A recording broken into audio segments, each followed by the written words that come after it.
오늘 말씀은 욥기 23장 8절에서 10절 말씀으로 내가 순금같이 되어 나오리라 라는 말씀의 제목으로 함께 말씀을 나누겠습니다.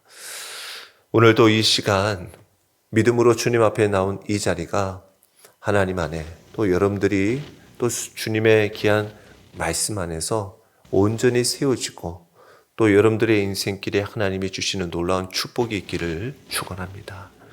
여러분들 어느 시간보다도 이 예배의 시간은 여러분들의 인생에 가장 또한 복되고 가치 있는 시간이고 귀중한 시간입니다. 하나님을 만나는 것보다 우리의 삶에 가장 기쁜 일은 없을 줄 믿습니다. 오늘 예배를 통해서 여러분들의 삶이 회복되기를 축원합니다. 여러분들의 삶에 혹여 의심과 염려와 두려움이 있었다고 한다면 하나님이 주시는 그 믿음 안에서 하나님이 놀라운 일들을 이루어 주시는 것을 보고 고백하고 찬양하게 될 줄 믿습니다. 우리가 살아가면서 늘 하나님 앞에서 좀 이해가 되고 좀 그럴 만한 동의가 될 정도의 삶을 살아가면 좋겠으나 그렇지 못할 때가 있습니다. 이해할 수 없고 도저히 내 상황을 받아들일 수 없는 시간을 만날 때가 있다라는 거예요. 기도를 해도 응답이 없는 것 같고 하나님을 찾는데 보이지 않고 왜 이런 일이 내게 일어나는지 설명해 주는 사람이 없는 그런 순간들을 맞이할 때가 있더라는 거죠. 어떤 한 성도도 목사님 제가 평생 하나님을 믿으며 살아가는데 가장 힘든 시기에 하나님이 가장 멀게 느껴졌습니다. 기도는 계속하는데 마치 벽에 대고 말하는 느낌이었습니다. 이렇게 고백을 하는 거예요. 내가 힘든 순간에 하나님 왜 아무런 말씀이 없으신가? 그 성도가 그런 가운데서도 그래도 하나님을 꼭 붙들고 신실하게 주님을 섬기며 살아가니 나중에 이런 고백을 하더라는 거죠. 하나님이 없었던 것이 아니라 내가 하나님을 느낄 수 없는 그런 시간들이었다라는 것을 고백하게 되더라는 거죠. 하나님은 항상 우리와 함께 하시는데 내가 무엇에 가려서 또 내 마음이 어디에 빼앗겨 있어서 정작 하나님을 느낄 수 없는 그런 시간이 있더라라는 거죠. 신앙이 없는 사람보다도 어찌 보면 믿음의 삶을 살아가는 나름 신앙이 있다라고 하는 사람들이 때로는 하나님의 침묵을 더 깊이 경험할 때도 있더라는 것이죠. 신앙생활을 오래 한 사람도 고난 앞에서는 흔들릴 때가 많이 있습니다. 우리가 믿음의 삶을 살아가는 우리들에게 그냥 믿음의 삶을 살아가면 꾸준히 잘 신앙생활 할 수 있을 것 같은데 왜 도중에 포기하고 또 지금도 보면 믿음에서 떠나 있는 사람들이 많이 있습니다. 앞으로 더 많을지도 모르죠.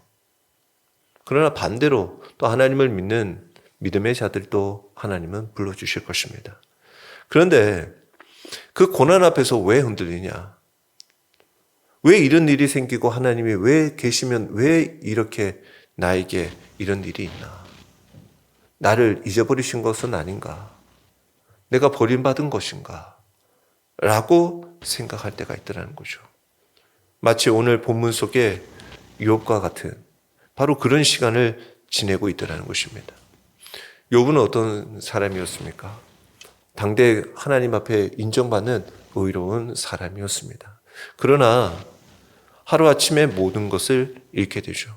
재산을 잃고 자녀를 잃고 건강을 잃었습니다.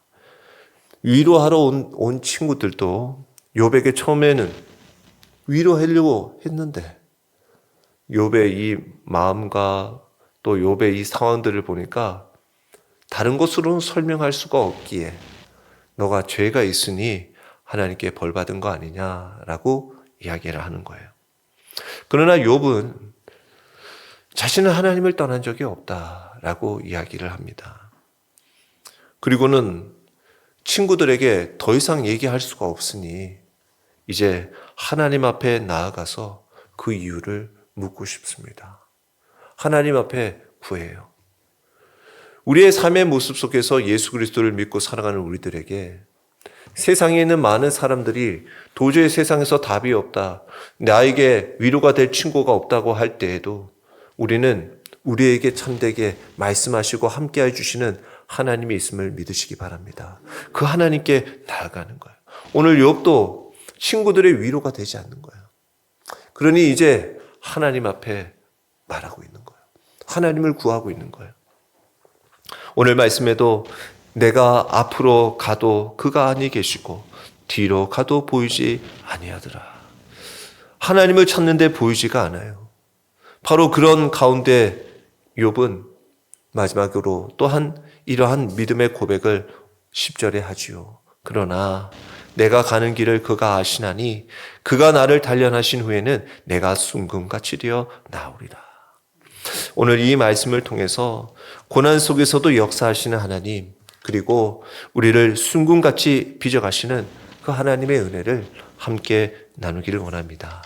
먼저 욥기 23장의 전체적인 내용들을 보면 앞서 22장의 엘리바스의 그 비난과 충고에 대해서 욥은 직접적인 변호하는 자신의 모습보다 이 고통과 현실을 오히려 불평하며 이 심판자 앞에서 자신의 그 변론을 정당하게 인정받기를 소망하며 하나님 앞에 나옵니다. 그런 동시에 욥은 하나님을 만날 수 없음을 단식합니다. 이렇게 하나님을 구하는데 왜 하나님은 아무런 반응이 없으신가? 그러면서 자신의 무죄함을 강조하면서 자기도 모르는 일들을 하나님께서 마음대로 행하심으로 오히려 나는 두렵습니다 라고 토로하고 있는 욥의 이야기가 오늘 23장의 내용입니다. 자, 23장을 통해서 이제 하나님이 보이지 않을 때가 있더라는 거죠. 우리 인생길에 하나님이 보이지 않는 때가 있습니다. 욥은 하나님을 간절히 찾고 있습니다. 오늘 8절 9절을 다시 보시면 내가 앞으로 가도 그가 아니 계시고 뒤로 가도 보이지 아니하며 그가 왼쪽에서도 일하시나 내가 만날 수 없고 그가 오른쪽으로 돌이키시나 배울 수 없구나. 동서남북 어디를 찾아도 하나님이 보이지 않더라라는 거죠. 원문에도 보면 욥은 매우 간절하게 하나님을 찾아 헤매는 모습입니다. 그런데 하나님은 침묵하십니다. 신앙생활을 하면서 가장 힘든 순간 중에 하나가 바로 하나님이 침묵하시는, 하나님이 나와 함께 안 계신 것처럼 느낄 때라는 거죠. 기도하는데 하나님의 응답이 늦어진다든가 전혀 반응이 없으실 때, 또 예배를 드려도 내 마음이 메말라 있어요. 예배에 간절함이 없어요. 말씀을 읽어도 감동이 없어요. 말씀을 읽어도 이게 무슨 뜻인지를 몰라. 이런 가운데 우리의 믿음의 삶을 살아가고 있더라는 거죠. 다윗도 이런 시간을 경험하면서 이렇게 시편에 고백을 합니다. 시편 22편 1절에 보면 내 하나님이여 내 하나님이여 어찌 나를 버리셨나이까 어찌 나를 멀리하여 돕지 아니하시오며 내 신음소리를 듣지 아니하시나이까. 심지어 예수님께서는 십자가 위에서도 이 다윗과 같은 이야기를 하셨죠. 엘리 엘리 라마 사마타니라고 말씀합니다. 나의 하나님 어찌하여 나를 버리셨나이까. 예수님은 십자가 고난을 통해 하나님께 버림받은 것 같은 어두운 시간을 통과하셨어요. 그런데 중요한 것은 하나님이 보이지 않는다고 해서 하나님이 안 계시는 것은 아니라는 거죠.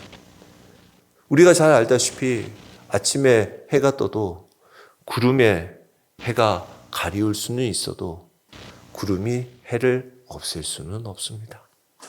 우리의 눈에 안 보여도 하나님은 여전히 일하고 계신다라는 거죠. 혹여 여러분들의 삶의 모습 속에서도 하나님을 멀게 느껴지고 아니 하나님이 나와 함께 하시는 것이 맞나라고 느껴질 때, 그러나 하나님은 침묵 속에도 일하신다라는 거예요. 하나님의 침묵은 하나님의 부재를 말하는 것이 아니라 하나님의 다른 방식의 일하심이다라는 것을 꼭 기억하시기 바랍니다. 침묵은 아무것도 하시지 않는 것이 아니다라는 것입니다. 요셉도 감옥에서 하나님이 보이지 않는 시간을 보냈어요. 다윗도 광야에서 외로운 시간을 통과했습니다. 바울도 감옥에서 오랜 기다림의 시간을 견뎌야 했습니다. 하나님은 보이지 않는 시간에도 우리의 인생을 붙들고 계신다라는 겁니다. 그 하나님을 신뢰하십시오. 그리고 믿음의 동행을 멈추지 마십시오. 십자가에서 죄를 이기신 주님이 부활로 사망을 이기신 것처럼 우리도 마침내 승리하게 하실 줄 믿습니다. 그 하나님을 신뢰하십시오. 하나님이 여러분들에게 지금 모든 것을 뭔가 세밀하게 알려주시지 않는다 하여 하나님이 아무것도 하지 않으시는 것이 아닙니다. 하나님은 지금도 여러분들을 가장 선하고 이로운 길로 인도해 주고 계심을 믿고 나아가시길 바랍니다. 두 번째는 하나님은 우리를 단련하고 계십니다. 욥은 이어서 말씀합니다. 10절에 그러나 내가 가는 길을 그가 아시나니 라는 거예요. 아신다라는 겁니다. 깊이 이해하시고 살피시고 붙들어 계신다라는 거예요. 어디 계시냐라고 바로 앞에서 말씀했던 이 욥이 이제는 자기의 가는 길을 하나님이 아신다라는 거예요. 사람들은 욥을 오해했습니다. 친구들은 욥을 정죄했습니다. 그러나 하나님은 욥의 길을 알고 계셨어요. 그리고 욥은 그 고난을 통해서 이렇게 얘기합니다. 그가 나를 단련하신다. 그가 나를 단련하신 후에, 이 단련한다는 건 뭡니까? 금속을 불 속에 정제하는 과정을 말하는 거죠. 금을 정련하기 때에는 뜨거운 불 속에 넣습니다. 왜 그렇습니까? 불순물을 제거하기 위해서죠. 불은 금을 망가뜨리는 것이 아니라 더 순수하게 순금으로 만든다라는 것입니다. 우리의 어떤 성도들도 그런 경우들이 있어요. 내 삶을 살아가다가 때로는 내 하는 일들이, 사업이 무너지는 경험을 할 때가 있습니다. 그럴 때, 내 인생이 끝났구나 라고 생각할 때가 있다라는 거죠. 그런데 그 시간 속에서도 그는 처음으로 하나님 앞에 매달리고 하나님을 꼭 의지하는 그 순간들이 있더라는 거죠. 그리고 나중에 이렇게 고백을 합니다. 비록 내 삶에 그 사업은 무너졌을지라도 하나님께서 내 믿음을 세워주셨노라 라고 고백하더라는 것입니다. 하나님은 때로는 우리의 외적인 것을 무너뜨릴 때가 있습니다. 왜냐하면 우리 안에 더 중요한 것을 세우시기 위해서인 것이죠. 그것이 바로 우리의 삶에는 이런 불순물과 같았다라는 것이죠. 고난은 우리를 무너뜨리는 것이 아니라 우리의 중심을 드러내는 삶으로 이끄시더라라는 것입니다. 그래서 하나님은 때때로 우리를 불 속에 두십니다. 그 불은 우리를 버리기 위하여, 또한 우리를 없애려고 하시는 것이 아니라 우리를 정결하게 하시는 불이시더라라는 것입니다. 그래서 베드로전서 1장 7절의 말씀에도 너희의 믿음의 확실함은 불로 연단하여도 없어질 금보다 더 귀하여 예수 그리스도께서 나타나실 때 칭찬과 영광과 존귀를 얻게 할 것입니다. 아멘. 우리의 믿음의 확실함, 이것은 불로 연단해도 없어지지 않는, 금보다 더 귀하게 여겨주시더라는 거죠. 나중에 주님께서 칭찬과 영광과 존귀를 얻게 하신다는 것입니다. 여러분들의 삶에도 이처럼 고난은 여러분들의 믿음을 드러냅니다.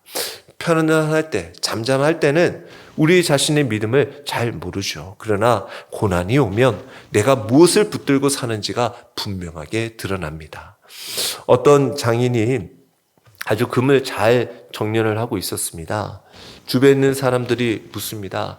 언제 이 금이 딱 완성되는 줄 아십니까? 라고 묻습니다. 그러자 장인이 대답했습니다. 그 금속 속에서 내 얼굴이 선명하게 비칠 때라는 거예요. 그때가 이 금이 완성될 때라는 것입니다. 하나님도 마찬가지십니다. 우리 안에서 하나님의 형상이 드러날 때까지 우리를 빚으시더라는 거예요. 내 모습 속에서 하나님의 모습, 하나님의 사랑이 드러날 때까지 그 고난을 끝까지 이겨나가게 하시더라는 것입니다. 그래서 고난은 끝이 아니라 우리의 삶에 하나님이 빚으시는 과정이다라는 것입니다. 오늘도 우리를 단련하시는 하나님을 꼭 의지하며 살아가시기를 축원합니다. 하나님께서 여러분들을 아름답게 단련해 주십니다. 그 하나님 앞에 여러분들의 삶을 맡기셔야 합니다.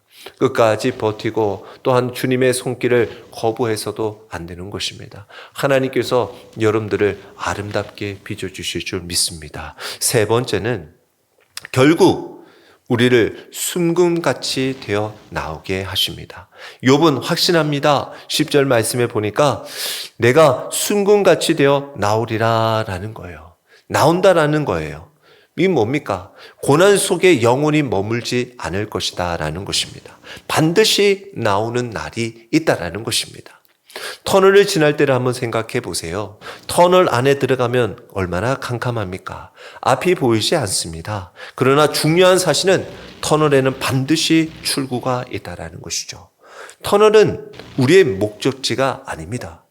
잠깐 지나가는 과정일 뿐이죠. 하나님은 우리를 불 속에 버려두지 않습니다.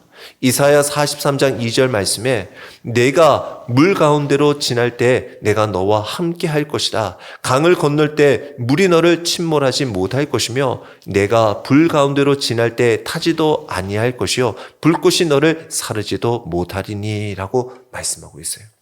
하나님은 불을 제거하시지 않으실 때도 있더라는 거죠. 불 가운데 함께 하시더라는 것입니다. 아니, 다윗의 세 친구가 하나님 앞에 그 신상에 절하지 않고 또한 기도하면서 오직 하나님을 경외하다가 불덩거리에 그 풀무불에 던져지죠. 하나님은 풀무불에 던져지지 않게도 하실 수도 있지만 풀무불 속에서도 함께하여 그 불 속에서도 지켜주시는 분이 하나님이시더라는 것입니다. 우리의 삶의 모습 속에서도 그런 거예요. 정말 불같은 시련이 온다 할지라도 하나님은 우리를 감당치 못할 시험 허락하지 않으시고 또한 그 가운데서 우리를 순금처럼 나오게 하신다라는 것입니다. 여러분들 순금이 요새 얼마나 이 값이 올랐습니까? 시대적으로도 지금 굉장히 어려운 시대 속에서 순금의 값이 굉장히 가치가 있고 또한 비싸졌습니다. 왜 그렇습니까? 불순물이 적기 때문이죠. 이 시대 속에서 가장 좋은 것들을 위해서 어떻게 보면 순금을 사람들은 찾기 마련입니다. 우리의 신앙도 마찬가지예요. 고난의 불은 우리의 교만을 태워버려요. 그리고 우리의 욕심을 태워버립니다. 내 의를, 내 자랑을 태워버립니다. 그리고 하나님만 붙드는 믿음을 남기게 돼요. 왜? 내 고난 속에서 나의 그 욕심, 내 의가 아무것도 아니구나를 경험하고 알게 되시죠. 사도 바울도 이렇게 고백합니다. 고린도후서 4장 8절에서 9절의 말씀에 우리가 사방으로 우겨쌈을 당하여도 쌓이지 아니하며 답답한 일을 당하여도 낙심하지 아니하며 박해를 받아도 버림받지 아니하며 거꾸리 트림을 당하여도 망하지 아니하고 라고 말씀하고 있어요. 그 모든 고난 가운데서도 이렇게 어려운 가운데서도 결국 망하지 않고 거꾸름 트림이 당하지 않고 버림받지 않는 것은 하나님이 바울을 우리를 붙들고 계시기 때문이다라는 거예요. 우리의 삶의 모습 속에 믿음의 귀한 길을 걸어가는 우리들에게는 그와 같은 하나님의 은혜가 있다라는 것입니다. 바라기는 오늘도 여러분들의 삶의 모습 속에서 불같은 시험에도 여러분들의 삶에 하나님은 순금과 같이 또한 너무나 가치 있고 값진 인생으로 이끌어 주실 줄 믿습니다. 그 길이 구원의 길이요 우리에게 생명의 길이 될 줄 믿습니다. 네 번째는 예수 그리스도께서 먼저 그 연단의 길을 걸어가셨습니다. 우리가 잊지 말아야 할 것은 예수님께서 먼저 고난의 길을 걸어가셨다라는 것입니다. 예수님은 죄가 없으시지만 십자가의 고난을 받으셨어요. 사람들에게 버림을 받으시고 조롱을 당하셨고 침뱉음을 당하셨고 십자가에 죽으셨습니다. 그러나 하나님은 그 고난으로 끝내지 않으셨어요. 십자가 후에 부활이 있었습니다. 죽음 후에 영광이 있었습니다. 히브리서 12장 2절 말씀에 믿음의 주요 또 온전하게 하시는 이 예수를 바라보자. 그는 그 앞에 있는 기쁨을 위하여 십자가를 참으사 부끄러움을 개의치 아니하시더니 하나님 보좌 우편에 앉으셨느니라 라고 말씀하고 있어요. 예수님은 고난을 통과하여서 영광의 자리로 들어가셨어요. 우리도 마찬가지입니다. 하나님의 사람은 고난이 끝이 아닙니다. 주님이 그 길 가운데 마침내 영광의 자리로 들어간 것처럼 우리도 연단 후에 그 순간과 같이 나오게 하신다라는 것입니다. 사랑하는 성도 여러분, 혹시 여러분들도 지금 불같은 그 시간을 지내고 계시는 분이 있으십니까? 이해할 수 없는 문제들, 눈물이 나는 현실, 답답한 상황 속에 있다 할지라도 분명하게 기억해야 할 것은 하나님은 여러분을 버리지 않으신다라는 거예요. 하나님은 지금도 여러분들의 길을 알고 계신다라는 거예요. 지금의 눈물이 헛되지 않다라는 것입니다. 여러분들의 기도가 사라지지 않습니다. 여러분들의 인내가 결코 낭비되지 않을 줄 믿습니다. 하나님은 반드시 우리를 빚으십니다. 하나님은 반드시 우리를 정금과 같이, 순금과 같이 만들어 주신다라는 거예요. 그리고 어느 날 우리는 고백하게 될 것입니다. 그 시간 내가 고난으로 내 인생이 다 망하는 것 같았던 것 같으나 아니, 오히려 더 하나님을 가까이 하게 했던 시간이었구나. 내가 더 주님을 가까이 하려고 했던 시간이었다라고 고백하게 된다라는 것입니다. 오늘 이 욥은 하나님이 보이지 않는 시간을 지나갔습니다. 결국 하나님은 욥을 붙들고 계셨어요. 오늘 우리도 마찬가지입니다. 때로는 하나님이 침묵하시는 것처럼 보입니다. 그러나 하나님은 가장 깊은 곳에서도 일하고 계신다라는 거예요. 불 속에 있는 것 같지만 하나님은 우리를 태우시는 분이 아니시고 순금으로 빚고 계신다라는 거예요. 그러므로 낙심하지 마십시오. 여러분들의 그 기도를 멈추지 마십시오. 여러분들이 주님께로 향하는 그 헌신 예배를 포기하지 마십시오. 믿음을 놓지 마시기 바랍니다. 우리도 이 말씀과 같이 반드시 고백하게 될 줄 믿습니다. 그가 나를 단련하신 후에는 내가 순금과 같이 되어 나오리라. 이 믿음으로 끝까지 견디며 연단한 후에 더욱 아름다운 믿음으로 서는 저와 여러분이 되시길 주의 이름으로 축원합니다.